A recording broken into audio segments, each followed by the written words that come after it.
Police സേനയിലുണ്ടായിട്ടുള്ള ഏറ്റവും അടുത്ത കാലത്തുണ്ടായിട്ടുള്ള മുന്നേറ്റം, അവിടെ നടത്തിയിട്ടുള്ള പ്രവർത്തനങ്ങളെല്ലാം ഈ സന്ദർഭത്തിൽ നമുക്ക് വിലയിരുത്തേണ്ടതുണ്ട് എന്നാണ് ഞാൻ ആഗ്രഹിക്കുന്നത്. സർ, ഈ കുറ്റാന്വേഷണ മികവിൽ കേരളത്തിലെ പോലീസ് ഒന്നാമതാണ് എന്ന് ഈ രാജ്യത്ത് അംഗീകരിക്കപ്പെട്ടു കഴിഞ്ഞ കാര്യമാണ്. അതുപോലെ തന്നെ അത് കഴിഞ്ഞ ദിവസം ഒട്ടേറെ കേസുകളിൽ ദീർഘകാലമായി കുറ്റക്കാരെ കണ്ടെത്താൻ കഴിയാത്ത കേസുകൾ കുറ്റവാളികളായ ആളുകളെ കണ്ടെത്തി അവരുടെ പേരിൽ നടപടി സ്വീകരിക്കാനും നിയമത്തിൻ്റെ മുമ്പിൽ കൊണ്ടുവരാനും ആവശ്യമായ നടപടികൾ സ്വീകരിച്ചത് ഈ കാലഘട്ടത്തിലാണ്. സർ, പോലീസ് നയം, ഇടതുപക്ഷ ജനാധിപത്യ മുന്നണിയുടെ പോലീസ് നയമെന്ന് പറയുന്നത് ജനപക്ഷ നിലപാട് സ്വീകരിക്കുന്ന നയമാണ്. ആ നയം സ്വീകരിച്ച് മുന്നോട്ട് പോകുമ്പോൾ കേരളത്തിലെ മഹാഭൂരിപക്ഷം പോലീസ് സേനയിലെ അംഗങ്ങൾ സ്വീകരിക്കുന്ന നിലപാടുകൾ കേരളത്തിൻ്റെ സംരക്ഷണത്തിന്, കേരളത്തിലുണ്ടായിട്ടുള്ള ദുരന്തകാലങ്ങളിലെ പ്രശ്നങ്ങൾ ഇടപെടുന്നതിന് എല്ലാം ഏറ്റവും മെച്ചപ്പെട്ട രീതിയിൽ മാതൃകാപരമായ പ്രവർത്തനമാണ് നടത്തിയത് എന്ന് നമുക്ക് കാണാൻ കഴിയും.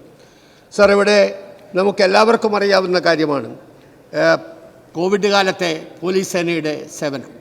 അതുപോലെ തന്നെ നമ്മുടെ പ്രളയകാലത്തെ 2018 പ്രളയകാലത്തുണ്ടായ പോലീസ് സേനയുടെ സമീപനം, ചൂരൽമല ഉൾപ്പെടെ സമീപകാലത്തുണ്ടായ ദുരന്തങ്ങളുടെ കാലഘട്ടത്തിൽ ജനകീയമായ ജനങ്ങളുടെ ഇടപെടലിനോടൊപ്പം പോലീസ് സേനയുടെ സംരക്ഷണ ചുമതലയോടുകൂടി നടത്തിയിട്ടുള്ള പ്രവർത്തനം, ഇതെല്ലാം നമുക്ക് അറിയാൻ കഴിയുന്ന കാര്യമാണ്.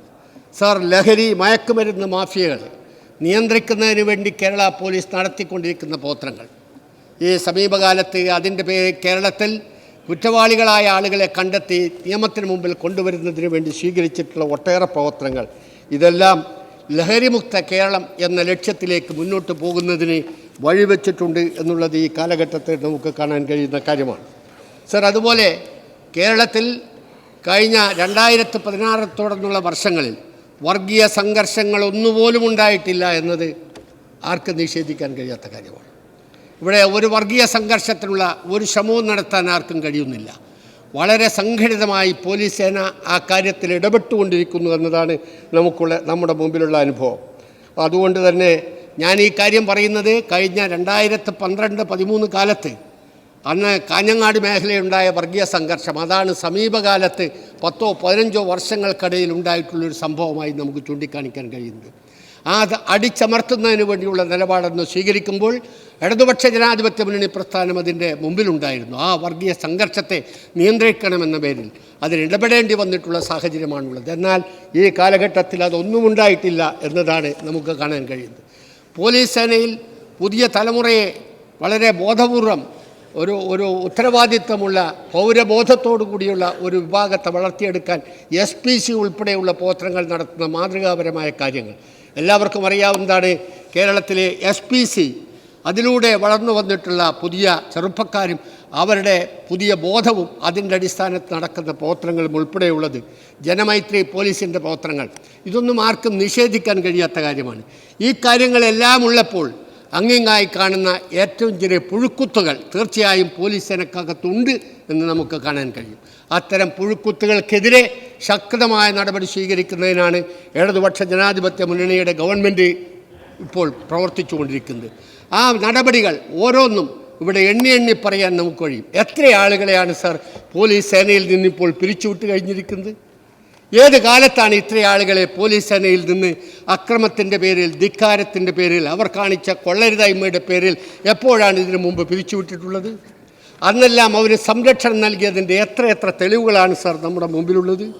ഓരോ കാലഘട്ടത്തെയും പ്രവർത്തനങ്ങൾ എടുത്ത് പരിശോധിച്ചാൽ, ഇപ്പോൾ സാധാരണഗതിയിൽ ഇത്തരം ചർച്ചയുടെ വേദിയിൽ പ്രത്യേകിച്ച് ഭരണ പ്രതിപക്ഷ കക്ഷികൾ നടത്തുന്ന സംസാരങ്ങളുടെ ഇടയിൽ കഴിഞ്ഞ കാലത്തേത് എടുത്തു പറയാനുള്ള അവസരമുണ്ടാക്കുന്നു എന്നതാണ് ഇതിൽ ഈ ചൂണ്ടിക്കാണിക്കാനുള്ളത്.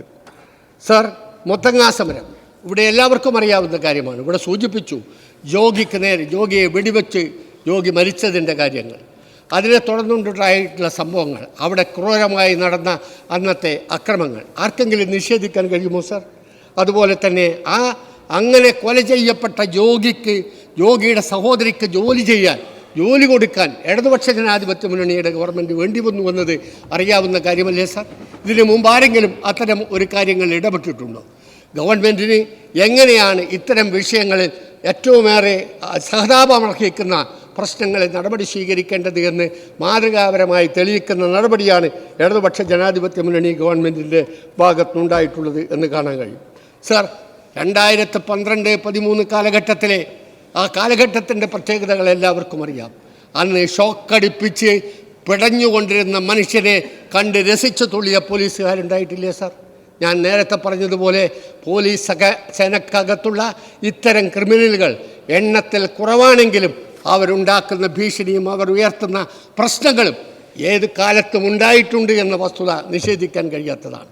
ഷോക്കടിപ്പിച്ച് അതിൻ്റെ ഇടയിൽ പിടഞ്ഞു വീണ് കരയുന്ന ആളുകളെ കണ്ട് ചിരിച്ച പോലീസ് ഓഫീസർമാർ, പോലീസ് മേധാവികൾ ഉൾപ്പെടെ ഉള്ള കാലമായിരുന്നു സാർ അത്. ജനനേന്ദ്രിയങ്ങൾ തകർത്ത കാലമാണ് 2013 ഉണ്ടായത് എന്ന് അന്നത്തെ സംഭവങ്ങൾ തെളിയിക്കുന്ന കാര്യമാണ് സാർ.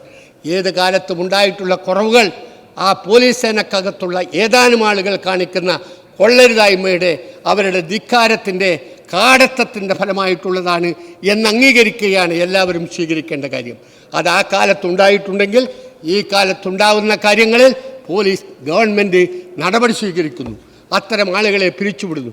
സർ, പിന്നീട് എന്താണ് ഇങ്ങനെ ഒരു കുറ്റാരോപിതരായ ആളുകളെ ഉടനെ പിരിച്ചുവിടാത്തത് എന്ന് ചോദിച്ചാൽ, നിയമപരമായി സർവീസിൽ നിന്ന് പിരിച്ചുവിടണമെങ്കിൽ സ്വീകരിക്കേണ്ട നടപടിക്രമങ്ങളെല്ലാം ഉണ്ടെന്ന് അറിയാവുന്നവരാണ് നമ്മളെല്ലാവരും. അതിൻ്റെ ഓരോ നടപടിക്രമങ്ങളും അന്വേഷണങ്ങളും അവർക്ക് അതിന് മറുപടി പറയാനുള്ള കാര്യങ്ങളും ഉൾപ്പെടെ എല്ലാം സ്വീകരിച്ചതിന് ശേഷം മാത്രം സ്വീകരിക്കേണ്ട നടപടികളെക്കുറിച്ച് ഇപ്പോൾ പറയുന്നതിന് കാര്യമില്ല. സാർ, നബിദിനാഘോഷ ഘോഷയാത്രയിൽ ആലപ്പുഴയിലുണ്ടായ വെടിവെപ്പ് മറക്കാൻ കഴിയുമോ സാർ? അതിന് എന്തെങ്കിലും ന്യായീകരണമുണ്ടോ സാർ? ഏതെങ്കിലും തരത്തിൽ 1982 ശ്രീമാൻ കരുണാകരൻ മുഖ്യമന്ത്രിയായിരുന്നപ്പോഴും വയലാർ രവി ആഭ്യന്തരമന്ത്രിയായിരുന്നപ്പോഴും അല്ലേ സാർ ഈ കാര്യം നടന്നത്? ആ ഗവൺമെൻറ്റിൻ്റെ ഉത്തരവാദിത്വം എന്തായിരുന്നു എന്നുള്ളത് തീർച്ചയായും അന്ന് ചോദ്യം ചെയ്യും എന്നുള്ളത് തീർച്ചയാണ്.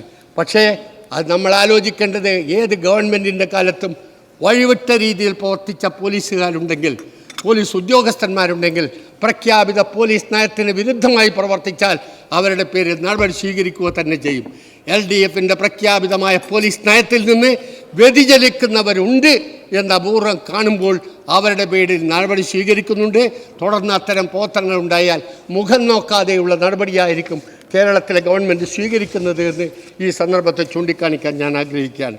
സാർ, തങ്കമണി പഴയതാർക്കെങ്കിലും മറന്നുപോയോ?